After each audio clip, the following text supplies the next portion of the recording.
তাহলে পাঙ্কু, তাহলে চাঙ্কুর কি অবস্থা?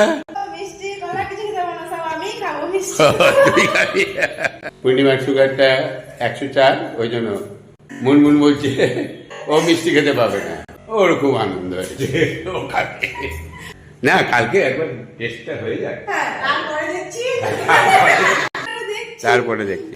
তাহলে পূর্ণিমার কলা খাওয়া হচ্ছে না, মিষ্টিও খাওয়া হচ্ছে না, ফ্রিজ ভর্তি মিষ্টি, ওর আফসোস এসে। তো আজকের দিনটা ছাড়া, হ্যাঁ, কালকে গোলাপকে ডেকে দেখবো, তারপর